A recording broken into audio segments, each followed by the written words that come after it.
Hello and welcome to our channel where we explore the world of Odoo. In today's video, we'll continue exploring the Odoo Web Framework by learning its component system, specifically focusing on how we can use OWL for our component. If you haven't watched the previous videos in this series, I highly recommend starting from the beginning to get a solid foundation. The link is in the description below. Let's jump right into creating another component for our playground.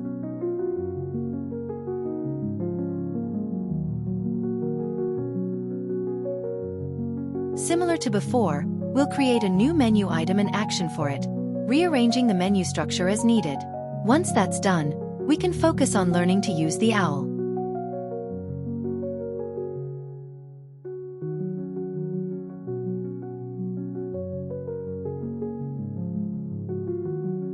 One of the most common tasks when developing Odoo modules is to modify HTML elements. OWL provides the useRef hook and the directive directive to access and manipulate HTML elements from within our JavaScript code, giving us a high level of control over how our components behave. To use these tools effectively, we start by adding the directive directive to the HTML element we wish to interact with. Then we utilize the useRef hook in our component setup method or class field to create a reference variable for that element. This gives us direct access to the element's properties and methods, allowing us to modify its appearance or behavior as needed.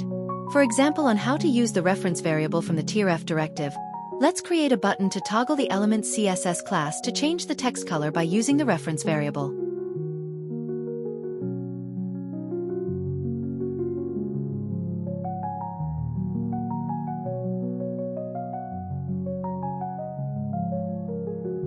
Next up, let's explore OWL's Reactivity feature. Reactivity is a concept that allows components to automatically update when their state changes. Essentially, if you modify a piece of data within a component, and that data is used in rendering the component's output, the framework will automatically refresh the component with the updated data. In OWL, we can achieve this by using the useState hook. This hook allows us to create a reactive state object within our component, which can be modified over time. Whenever the state object changes, OWL will automatically re-render the component to reflect those changes. To illustrate the concept better, let's create an example with two versions of it, one with the reactivity and one without.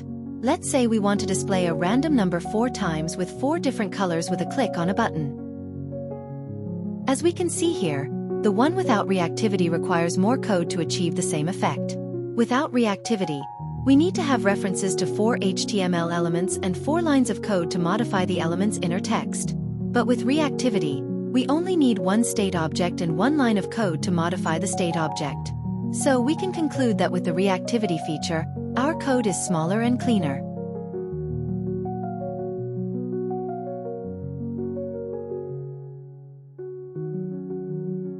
Another powerful feature of OWL is input binding. Also called as data binding, input binding is a technique to synchronize the HTML input element value with the corresponding variable in JavaScript. By adding the tModel directive to an input element, Odoo will automatically update the associated state property whenever the user interacts with that element.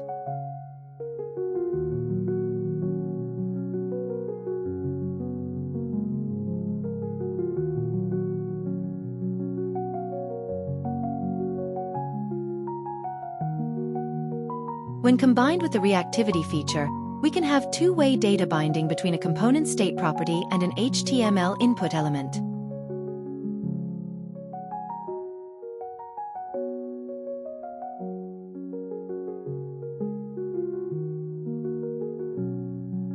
Officially, the tModel directive works with standard input element, checkbox input element, radio input element, text area element, and select element.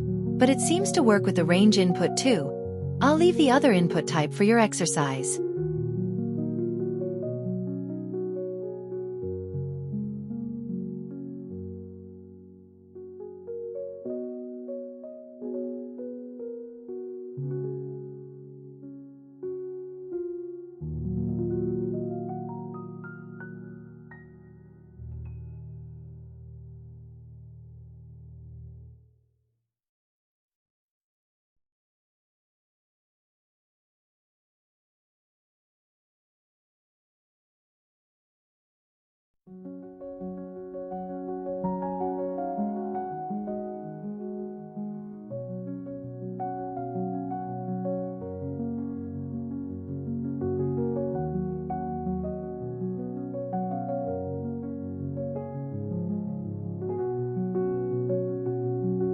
Now that we've covered some of the most essential features of OWL, let's go back to the Odoo Web Framework.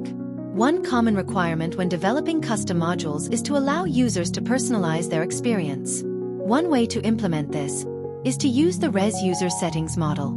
To use the Res User Settings model, we need to create a new model that inherits from it and add any additional fields we need. These fields will then be accessible through the user class in the Odoo Web Framework, allowing us to display and modify these settings. Let's create new accordion item to demonstrate using the user class. As you can see here, we can use the input binding and reactivity we've learned earlier to create user interface to show and edit the user settings.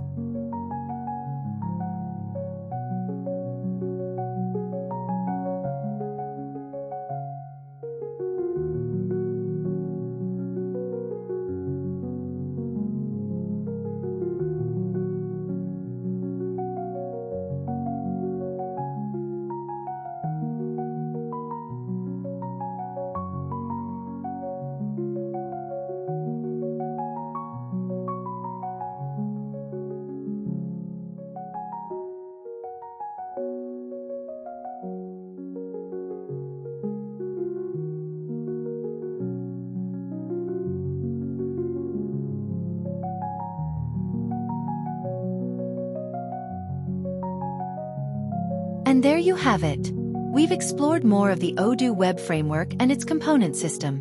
We'll explore more about Odoo Web Framework in my next video.